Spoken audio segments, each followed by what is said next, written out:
অনেকদিন পর তোমাদের সামনে আবার। দেখে চিনতে পারছো না তো, তার একটাই কারণ, সেটা হচ্ছে অনেকদিন ধরে ঘরে বসে আছি। এই জন্য অ্যাকচুয়ালি ব্লগটা দিতে পারিনি, বিকজ বুঝতেই পারছো সেই মানে ঘর থেকে বেরোনো যাচ্ছে না। তার একটাই কারণটাকে ডেসক্রাইব করি ভালো করে। The thing is that actually আমার ইনজুরি হয়েছে। কি ধরনের ইনজুরি সেটা সবার আগে বলি। আমার হয়েছে অ্যাকচুয়ালি পায়ের মধ্যে হেয়ার লাইন ফ্র্যাকচার হয়েছে। কি ধরনের ফ্র্যাকচার, অ্যাকচুয়ালি মেটাটার্সাল বোন তোমরা সবাই জানো, ফিফথ মেটাটার্সাল বোন। আমাদের পায়ে অ্যাকচুয়ালি 5 ধরনের মেটাটার্সাল বোন থাকে। তার মধ্যে আমার যেটা হচ্ছে ফিফথ মেটাটার্সাল বোন, মানে আমাদের যে কোণে আঙুল থাকে তার যে কানেক্টিং বোনটা, সেটাতে একটা হেয়ার লাইন ফ্র্যাকচার হয়েছে। মানে খুবই দুর্ভাগ্যজনক, মানে সিরিয়াসলি বলছি। এর চেয়ে আমি অনেক ভালো ভালো জায়গায় পাহাড়ে বাইক রাইড করে গেছি, অনেক জায়গায় গেছি, but the thing is that কোনোদিনও কিছু ঈশ্বরের আশীর্বাদে হয়নি। এটাও খুব মাইনর হয়েছে, বাট মাইনর হলো তবু একটা মানে ওই আর কি ঘরে বসে থাকা, বিকজ হাঁটাতে যাবে না, বিকজ ইটস পেইনফুল। তো দ্য থিং ইজ দ্যাট আমি গেছিলাম অ্যাকচুয়ালি একটা কাজে। তো সেইখান থেকে ফেরার পথে কালীঘাটের সময় আমি জাস্ট অটো থেকে টার্ন করতে যাই, অ্যান্ড তখন একটা রাস্তাটা আনইভেন ছিল। এখন তোমরা জানো আমাদের এই যে এত সুন্দর আমাদের চারদিকের সরকার যেভাবে কাজ করছে, তো ইন দ্যাট কেস রাস্তাঘাটের অবস্থা খুবই ভালো।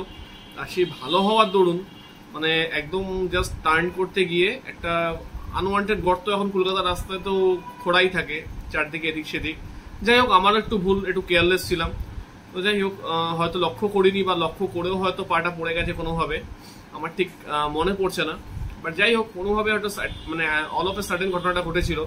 জাস্ট পাটা ওখানে গিয়ে পড়ে যায়, অ্যান্ড তখন একটা মারাত্মক সেই পা মচকে গেলে যেরকম হয় অ্যাঙ্কেল টুইস্ট টাইপের, ওরম টাইপের হলো। অ্যান্ড মানে এতটা যন্ত্রণা হচ্ছিল, আমি জাস্ট ওখানে রীতিমতো মানে রাস্তার উপর বসে পড়ি। বাট তারপরেও যেন মনে হয়েছিল যে ঠিক আছে চলো, পা মচকে গেছে নর্মাল। বাট তবু যখন উঠে আমি প্রায় 10 মিনিটের মতো দাঁড়িয়েছিলাম, দাঁড়িয়ে থাকার পর আমি ভাবলাম যে ঠিক আছে চলো ঠিক হয়ে যাবো আস্তে আস্তে, কোনো রকমে বাড়ি ফিরি। তো ওখান থেকে রীতিমতো আমি ওই অবস্থাতে মেট্রো ধরে বাড়ি আসি। অ্যান্ড বাড়ি আসার পর ন্যাচারালি আমি কি করি, ন্যাচারালি তোমার যেরকম করি আমরা, যে আইস প্যাক, ঠান্ডা গরম জল, হ্যাঁ, তারপর হচ্ছে যেটা মায়েদের বাড়ির মায়েরা করে, যে হলুদ গরম করে, চুল হলুদ গরম করে পায়ে দেওয়া, সব কিছু ট্রাই করলাম। বাট অ্যাজ ইট ইজ রাত্রিবেলা মারাত্মক পেন হচ্ছিল, তাই জন্য সকালে ডিসাইড করলাম যে চলো এক্স রে করি। এক্স রে করতে গিয়ে দেখলাম যে আসল কাণ্ড ঘটে গেছে। কাণ্ড হচ্ছে আমাদের, যেটা তোমাদেরকে বললাম, যে ফিফথ মেটাটার্সাল বোন লিনিয়ার ফ্র্যাকচার হয়েছে, বাট কোনো ডিসপ্লেসমেন্ট হয়নি ঈশ্বরের আশীর্বাদে। তো যাই হোক, যথারীতি আমি গেলাম একজন ডক্টরের কাছে, এখানকার সব থেকে বেস্ট অর্থোপেডিকের কাছে, আমাদের এলাকার, উত্তরপাড়া এলাকার। তো ওখানে যাওয়ার পর উনি আমাকে বললেন যে প্লাস্টার করবো না। তো আমি ভেবেছিলাম হয়তো উনি প্লাস্টার করতে বলবেন, যাই হোক উনি প্লাস্টার করতে বলেননি। এখন তোমরাও ওটা আমি জানো কিনা জানো না, এখন টেপিং বলে এক ধরনের টেকনোলজি এসছে, যেটা কি করে ওই পায়ের হাড়টাকে বাইন্ড করে দেয়, ডিফারেন্ট টাইপ, এক ধরনের আঠা টাইপের এক ধরনের মেটেরিয়াল দিয়ে পায়ের হাড়টাকে বাইন্ড করে ওপরে ক্রেপিং করে দেয়। তো this is kind of plaster, but ঠিক প্লাস্টার বলা যাবে না। তো আমাকে বললো তুমি সেটা করে মিনিমাম 24 to 28 ডেজ, মানে অলমোস্ট 1 মাসের কাছাকাছি তুমি রেস্ট করো, দেন তুমি আমার কাছে এসো, and then he will look after. তো আজকে সেই দিন আপাতত তার কাছে যাওয়ার। তো দেখি কি করি, অ্যাপয়েন্টমেন্ট একটা জোগাড় করার চেষ্টায় আছি। দেখি না আজকে পেলে আজকে, না তো কালকে পেলে কালকে যাব। তো আপাতত আগে আমি তোমাদেরকে দেখাই যে উনি কীভাবে আমার পাটা মাইন্ড করেছেন। Let me show you, wait, just আমি ব্যাক ক্যামেরা করে।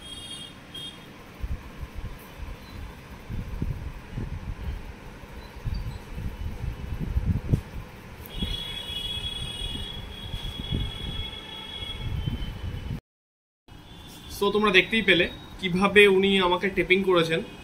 অ্যান্ড তোমরা কি এরকম টেপিং করো, মানে মেটাটার্সাল বোন? আমরা সে কোনো আইডিয়া নেই ব্যাপারে, বাট নিজের হওয়াতেই নিজে আর কি যেটুকু বুঝতে পারলাম ইউটিউব ঘেটে, যে এই ধরনের এখন নাকি টেকনোলজি বেরিয়েছে। সো তোমরাও বলো যে এখন কি তোমরা এই ধরনের, তোমাদের ডাক্তারও কি এরকম রিকমেন্ড করে, আই ডোন্ট নো।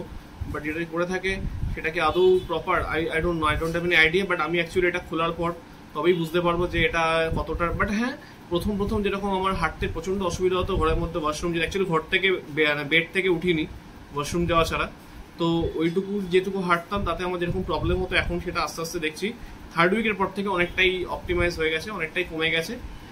এখন টুকটাক ঘরের মধ্যে হাঁটাচলা করতে পারছি। তো আশা করি আজকে উনি খুলে দেওয়ার পর অনেকটাই বেটার ফিল করবো।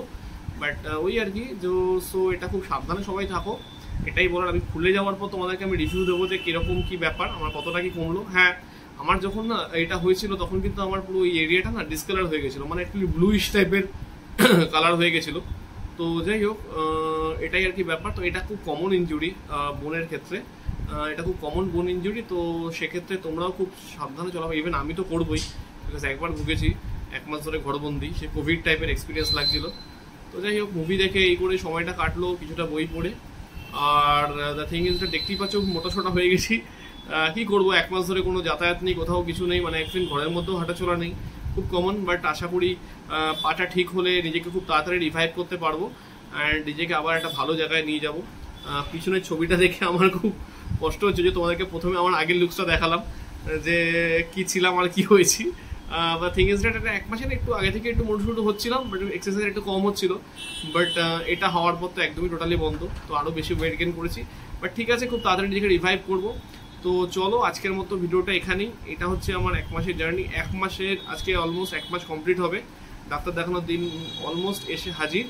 সো এবার আশা করি খুব তাড়াতাড়ি ডাক্তারকে দেখানোর পর এটা খুলে দিলে, মানে সিরিয়াসলি বলছি, কি বলো তো, মানে পায়ের এইটার জন্য না, মানে রাত্রে প্রথম দিকে একদম ঘুম হতো না। বাট আমি কিন্তু পেন কিলার খাইনি, বহু রাত্রি স্লিপলেস নাইট কেটেছে ব্যথার জন্য। বাট আস্তে আস্তে যত দিন গেছে ব্যথাটা কমতে আরম্ভ করেছে।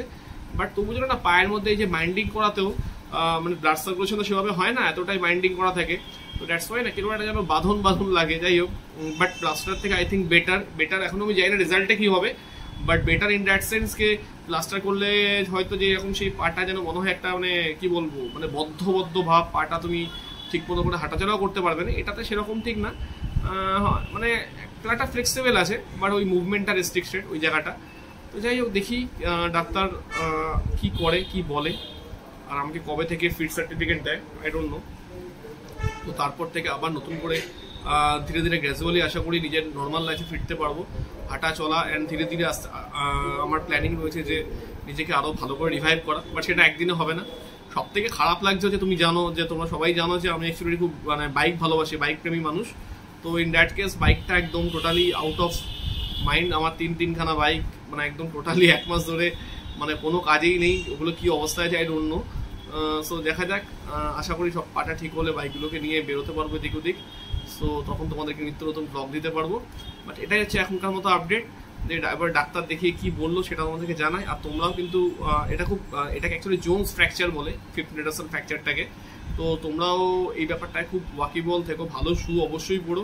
বিকজ আমার ক্ষেত্রে যেটা হয়েছিল যে জুতোর শোলটা একটু পাতলা ছিল, যেটা আমার মনে হয়, আমি যখন মানে ওটার রুট কজ অ্যানালিসিস করে দেখেছি যে আমার কেন হলো ইনজুরিটা। একটা ছিল অতটা মানে খুব ক্যাজুয়াল ছিলাম হাঁটা চলার সময়, আরেকটা ছিল হচ্ছে আমি দেখতে পেয়েছি যে আমার জুতোর শোলটা খুব পাতলা ছিল।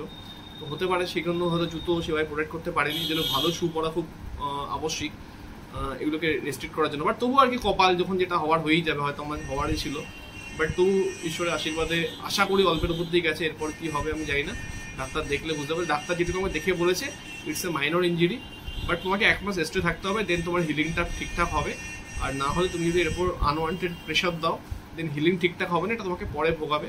তো আমি 1 মাস টোটালি রেস্ট্রিকশনেই ছিলাম, ঘরের মধ্যেই ছিলাম। তো আশা করি হিলিং ঠিকঠাক হয়েওছে।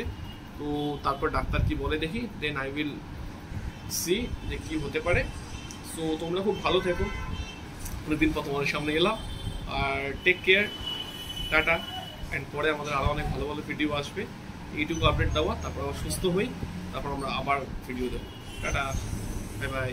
আর এভাবেই গল্প করো, আর মেরাটাসাল বোন যেন খুব তাড়াতাড়ি সুস্থ হয়ে যায়। ওকে, টাটা।